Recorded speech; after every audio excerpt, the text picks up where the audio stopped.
मनोज दासଙ୍କ ଶ୍ରୀକୃଷ୍ଣ କାହାଣୀ। ମେଘମାଳା ଉପରେ ଦ୍ୱନ୍ଦ୍ୱ ଯୁଦ୍ଧ।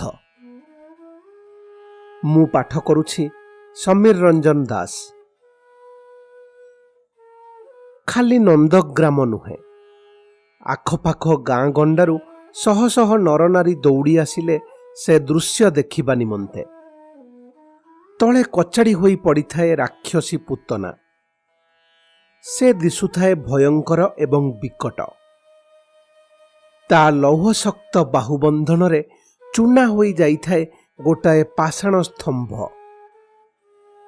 ଯେଉଁ ନାରୀମାନେ ସେମାନଙ୍କ ଶିଶୁମାନଙ୍କୁ କାଖରେ ଧରି ଦୌଡ଼ି ଆସିଥିଲେ, ସେମାନେ ସେଠାରୁ ତରବର ହୋଇ ପଳାଇଲେ, କାରଣ ସେ ଦୃଶ୍ୟ ଦେଖି ଶିଶୁମାନେ ଛାନିଆ ହୋଇ ରଡ଼ି କଲେ। ଯେଉଁମାନେ ପୁତନାକୁ ଜଣେ ସୁନ୍ଦରୀ ନାରୀ ରୂପେ ନନ୍ଦଙ୍କ ନଅରକୁ ଆସିବାର ଦେଖିଥିଲେ, ସେମାନେ ତାର ସେ ଭୀଷଣ ରୂପ ଦେଖି ନିଜ ନିଜ ଆଖିକୁ ବିଶ୍ୱାସ କରିପାରିଲେ ନାହିଁ। ବାହାରର ଚେହେରା ବା ମଧୁର କଥାବାର୍ତ୍ତା କେଡ଼େ ଛଳନାପୂର୍ଣ୍ଣ ହୋଇପାରେ, ସେମାନେ ସେହି ଜ୍ଞାନ ଅର୍ଜନ କଲେ। ପୁତନାର ନିଧନ ସମ୍ବାଦ ଯାଇ ମଥୁରାରେ ପହଞ୍ଚିଲା। ଏହା ସତ?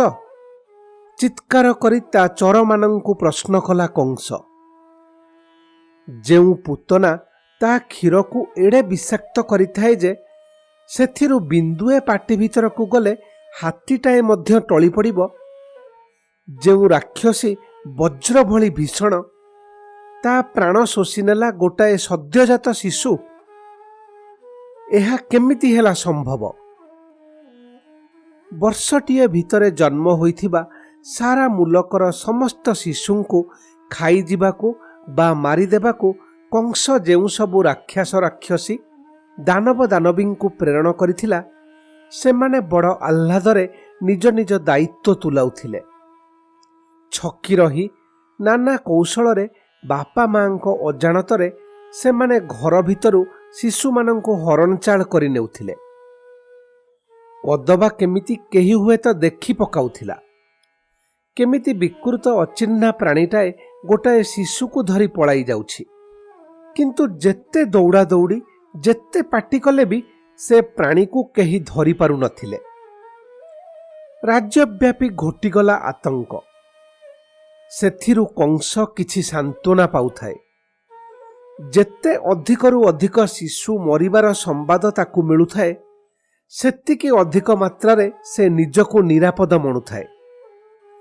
କିନ୍ତୁ ନନ୍ଦଙ୍କର ଯେଉଁ ଶିଶୁ ସନ୍ତାନଟିକୁ ପୁତନା ମାରି ନ ପାରି ନିଜେ ମଲା, ସେହି ଗୋଟିକ ହାତରେ ହିଁ ତାର ମୃତ୍ୟୁ ନ ହେବ ବୋଲି କିଏ କହିବ? ଭୂତ ଭଳି ତାକୁ ଗୋଡ଼ାଉଥାଏ ନିଜର ଏହି ଚିନ୍ତା। ତା ଅଧୀନରେ ଥିଲେ ବି ନନ୍ଦ ଜଣେ ରାଜା। ସେ ପୁଣି ଅତ୍ୟନ୍ତ ଜନପ୍ରିୟ। ତାର ଧନବଳ ଜନବଳ ମଧ୍ୟ କମ୍ ନୁହେଁ। ପୁତନାର ଅଭିଯାନ ବ୍ୟର୍ଥ ହେବା ପରେ ସେ ନିଶ୍ଚେ ଖୁବ୍ ସତର୍କ ହୋଇଯାଇଥିବ। ତା ପୁଅକୁ ହରଣ କରି ଆଣିବା ଅଥବା ମାରି ପକାଇବା ସହଜ ହେବ ନାହିଁ। କିନ୍ତୁ ଛଳେ ବଳେ କୌଶଳେ ସେ ଲକ୍ଷ୍ୟ ତ ହାସଲ କରିବାକୁ ହିଁ ହେବ। କଂସ ନେଲା ଏ ସିଦ୍ଧାନ୍ତ। ତେଣେ ଗୋପବାସୀମାନଙ୍କର ଆନନ୍ଦର ତଥା ବିସ୍ମୟର ସୀମା ନଥାଏ। କେଡ଼େ ସହଜରେ ସେମାନଙ୍କ କୁନି ରାଜପୁତ୍ରଟି ନିଜକୁ ରକ୍ଷା କରିବା ସଙ୍ଗେ ସଙ୍ଗେ ବିଶ୍ୱାସଘାତିନୀ ରାକ୍ଷସୀର ଦୁରାଚାରକୁ ସମାପ୍ତ କରିଦେଲା। କିନ୍ତୁ ବଡ଼ ଚିନ୍ତାରେ ପଡ଼ିଥାନ୍ତି ନନ୍ଦ ଏବଂ ଯଶୋଦା। ପୁତନା କ'ଣ ଆପଣା ଛାଏଁ ସେଭଳି ଭୟଙ୍କର ଅପରାଧ କରିବାକୁ ଆସିଥିଲା? ନା ତାକୁ ପଠାଇଥିଲା କୌଣସି କୁଚକ୍ରୀ? ସେମାନଙ୍କ ନିଷ୍ପାପ ନିରୀହ ଶିଶୁ କାହାର କ'ଣ ଅନିଷ୍ଟ କଲା ଯେ ତା ସହ କେଇ ଜଣେ ଶତ୍ରୁତା କରିବ?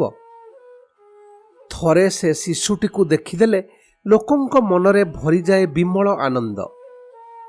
ଗଭୀର ଶୁଭେଚ୍ଛା ଧରି ଦଳ ଦଳ ନରନାରୀ ତାକୁ ଥରେ ମାତ୍ର ଦେଖିବାକୁ ଆସୁଥାନ୍ତି। ସେମାନଙ୍କୁ ସେ ପାଇଁ ବାରଣ କରିବା ହେବ ଅସୌଜନ୍ୟ। କିନ୍ତୁ କିଏ କହିପାରିବ, ପୁତନା ଭଳି ନିର୍ମମ ମନ୍ଦ ଉଦ୍ଦେଶ୍ୟ ନେଇ ପୁଣି କେହି ଜଣେ ନ ଆସିବ ବୋଲି। ହଠାତ୍ ଚିନ୍ତାଗ୍ରସ୍ତ ନନ୍ଦଙ୍କ ମୁହଁ ଉଜ୍ଜ୍ୱଳ ଦେଖାଗଲା। ସେ ଯଶୋଦାଙ୍କୁ କହିଲେ, ଯେଉଁ ଶିଶୁ ଭୟଙ୍କରୀ ପୂତନା ରାକ୍ଷସୀ କବଳରୁ ନିଜକୁ ରକ୍ଷା କରିପାରିଲା, ସେ ଅନ୍ୟ କାହାରି ଚକ୍ରାନ୍ତକୁ ବା ବ୍ୟର୍ଥ କରି ନ ଦେବ କାହିଁକି? ଯଶୋଦାଙ୍କ ମୁହଁ ପ୍ରଫୁଲ୍ଲ ଦେଖାଗଲା। ସେଦିନ ଅପରାହ୍ନରେ ଉଦ୍ୟାନ ଉପରେ ବିଛେଇ ରହିଥାଏ କୋମଳ ସୂର୍ଯ୍ୟ କିରଣ। ବହୁଥାଏ ମୃଦୁ ପବନ। ଯଶୋଦା ଶିଶୁକୁ ଧରି ଉଦ୍ୟାନ ଭିତରକୁ ବାହାରିଗଲେ। ତାଙ୍କ ସହ ଥାଆନ୍ତି କେତେଜଣ ପରିଚାରିକା। ଉଦ୍ୟାନକୁ ଘେରି ରହିଥାନ୍ତି ଚିର ସବୁଜ ଉଚ୍ଚ ଗଛଟିମାନ। ସେମାନଙ୍କ ପତ୍ର ରାଶିରୁ ଶୁଭୁଥାଏ ମର୍ମର ଧ୍ୱନି। ନାନାଦି ସୁବାସିତ ପୁଷ୍ପ ସମାହାରରେ ଉଛୁଳି ଉଠୁଥାଏ ଉଦ୍ୟାନ। ଥରେ ଥରେ ଶିଶୁର କଅଁଳ ହାତ ସେଥିରୁ ଗୋଟାଏ ଗୋଟାଏ ଛୁଇଁ ଦେଉଥାଏ। କେତେବେଳେ ବା ସେ କୌଣସି ଚପଳ ପକ୍ଷୀ ବା ପ୍ରଜାପତି ଆଡ଼େ ଆକୃଷ୍ଟ ହୋଇ ହସି ଦେଉଥାଏ। ମାତା ଯଶୋଦା ଏବଂ ପରିଚାରିକାମାନଙ୍କ ଦୃଷ୍ଟି ନିବଦ୍ଧ ଥାଏ ଶିଶୁଟି ଉପରେ। ସେମାନେ ସେ ବିସ୍ତୃତ ଉଦ୍ୟାନର ଶେଷ ପ୍ରାନ୍ତକୁ ଚାଲି ଆସିଥାନ୍ତି। ଆକାଶ କେତେବେଳେ ମେଘାଚ୍ଛନ୍ନ ହେଲାଣି, ସେଆଡ଼େ ସେମାନଙ୍କ ଦୃଷ୍ଟି ଯାଇନଥାଏ। ହଠାତ୍ କିନ୍ତୁ ଆସିଲା ଉତ୍ତାଳ ପବନର ଏକ ପ୍ରଚଣ୍ଡ ଧକ୍କା। ଅସଂଖ୍ୟ ଗଛ ଦୋହଲିଗଲେ। ଚମକିଲା ତୀବ୍ର ଉଜ୍ଜ୍ୱଳ ବିଜୁଳି। ହେଲା ଅଦୂରରେ ପ୍ରଚଣ୍ଡ ବଜ୍ରପାତର ଶବ୍ଦ। ବର୍ଷା ଅବଶ୍ୟ ହେଲା ନାହିଁ। ଚାଲ ଚାଲ ଉଆସ ଭିତରକୁ ଚାଲ, କହିଲେ ଯଶୋଦା। ସେ ଶିଶୁକୁ ନିଜ ଛାତିରେ ଜାକି ଧରିଥାନ୍ତି। ଅକସ୍ମାତ୍ ଚକ୍ରାକାରେ ଘୁରି ଘୁରି ଊର୍ଦ୍ଧ୍ୱକୁ ଉଠିଗଲା ଗୋଟାଏ ଧୂଳିର ସ୍ତମ୍ଭ। ଏମିତି ଗୋଟାଏ ଅସ୍ୱାଭାବିକ ଶବ୍ଦ ହେଲା, ସତେ ଯେମିତି ସହସ୍ର ସର୍ପ ଏକତ୍ର ହିସ୍ ହିସ୍ କରୁଛନ୍ତି। ଧୂଳି ମାଡ଼ରେ ସଭିଙ୍କ ଆଖି ବଳେ ବଳେ ବୁଜି ହୋଇଗଲା। ଏକ ଭୟାବହ ଘୂର୍ଣ୍ଣିବାୟୁ ଯେମିତି ସବୁ କିଛି ଉତ୍ପାଟିତ କରି ଶୂନ୍ୟକୁ ଉଡ଼ାଇ ନେବାକୁ ଉଦ୍ୟତ। ସମସ୍ତେ ଆମ ରାଣୀଙ୍କୁ ବେଢ଼ି ରୁହ, ମୁଖ୍ୟ ପରିଚାରିକା ନିର୍ଦ୍ଦେଶ ଦେଲା। ତାହା ହିଁ ହେଲା। କିନ୍ତୁ ସେହି ଅନ୍ଧକାର ଭିତରେ ଶୁଭିଲା ଯଶୋଦାଙ୍କ ଆର୍ତ୍ତନାଦ। ରାଣୀମା, ଆମେ ତୁମ ଚାରିକଡ଼େ ରହିଛୁ, ଚିନ୍ତା ନାହିଁ, ପରିଚାରିକାମାନେ କହିଲେ। କିନ୍ତୁ କେହି କାହାକୁ ଦେଖିପାରୁନଥିଲେ। ମୁହୂର୍ତ୍ତକ ପରେ ସେ ଘୂର୍ଣ୍ଣିବାୟୁ ଭୂତଳ ଛାଡ଼ି ଉପରକୁ ଉପରକୁ ଉଠିଗଲା ଭଳି ମନେ ହେଲା। ଧୂଳି କ୍ରମେ ପତଳା ହୋଇଗଲା। ଅନ୍ଧାର କମିଗଲା। ସେତେବେଳେ ଯାଇ ସମସ୍ତେ ବୁଝିଲେ କାହିଁକି ରାଣୀ ଆର୍ତ୍ତନାଦ କରିଥିଲେ। ତାଙ୍କ କରଯୁଗଳ ଶୂନ୍ୟ। ଶିଶୁ ଅଦୃଶ୍ୟ। ପରିଚାରିକାମାନେ ଅଣନିଶ୍ୱାସୀ ହୋଇ ଉଦ୍ୟାନର ବୁଦା ଲତା ଖିନଭିନ୍ କରି ଖୋଜିଲେ, କିନ୍ତୁ ଶିଶୁର ପତ୍ତା ନଥିଲା। ଘୂର୍ଣ୍ଣିବାତ୍ୟା ମୋ ପୁଅକୁ ଛଡ଼େଇ ନେଇଗଲା, ଏତକ କହି ଥରେ ଶୂନ୍ୟକୁ ଅନାଇ ଯଶୋଦା ତଳେ ପଡ଼ିଗଲେ। ତାଙ୍କୁ କ'ଣ କହି ସାନ୍ତ୍ୱନା ଦେବେ ପରିଚାରିକାମାନେ? ଜଣେ ତାଙ୍କ ମୁଣ୍ଡକୁ ନିଜ କୋଳକୁ ନେଇ ବସି ରହିଲେ। ଅନ୍ୟମାନେ ଶିଶୁର ସନ୍ଧାନରେ ରହିଲେ ବ୍ୟସ୍ତ। ମେଘମାଳା ଉପରେ କିନ୍ତୁ ସେତେବେଳେ ଲାଗିଥାଏ ନାଟ। ଘୂର୍ଣ୍ଣିବାତ୍ୟା ରୂପେ ଯିଏ ଶିଶୁକୁ ଚକ୍ରାକାରରେ ବୁଲାଇ ବୁଲାଇ ନେଇଗଲା ଊର୍ଦ୍ଧ୍ୱକୁ, ସିଏ ଗୋଟିଏ ଦାନବ। ନାମଟି ତାର ତୃଣାବର୍ତ୍ତ। ତାର ବିଶେଷତ୍ୱ ହେଲା, ସିଏ ଯେକୌଣସି ମଣିଷ ବା ବସ୍ତୁକୁ ଆଖି ପଲକରେ ଶୂନ୍ୟକୁ ନେଇଯାଇ ତଳେ କଚାଡ଼ି ଚୁରମାର କରିଦେଇପାରେ। କହିବା ବାହୁଲ୍ୟ, ତାକୁ ପେଶିଥିଲା କଂସ। ନନ୍ଦର ସନ୍ତାନଟିକୁ ଛେଚି ଶେଷ କରିଦେବା ଥିଲା ସେ ଦାନବର ଉଚ୍ଚାଭିଳାଷ।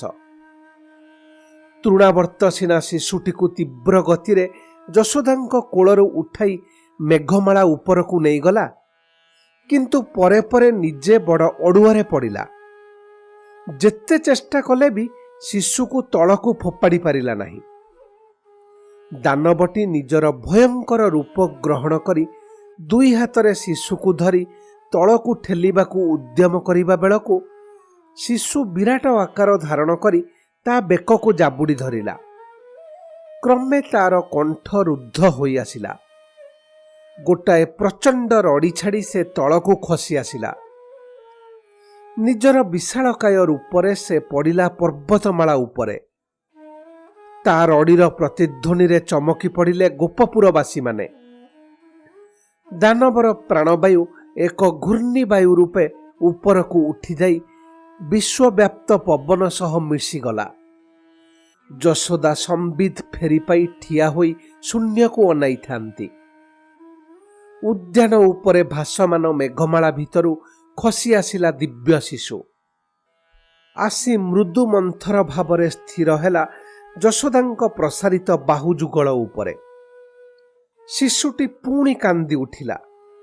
ସତେ ଯେପରି ସେ କିଛି ଜାଣେ ନା, ସତେ ଯେପରି ଟିକିଏ ପୂର୍ବର ଉଦ୍ଦାମ ପବନ ଓ ଦାନବର ଅନ୍ତିମ ରଡ଼ି ଶୁଣି ସେ ଡରି ଯାଇଛି। ଯଶୋଦା ଶିଶୁକୁ ଜାବୁଡ଼ି ଧରି ପ୍ରାସାଦ ଭିତରକୁ ଚାଲିଗଲେ। ଅନୁସରଣ କଲେ ସେବିକାମାନେ। କିଏ ବା କହିବ କଥା, କହିବ ବା କ'ଣ? ଚମକ ଓ ଚମତ୍କାର ସମସ୍ତଙ୍କୁ ନିର୍ବାକ୍ କରିଦେଇଥିଲା।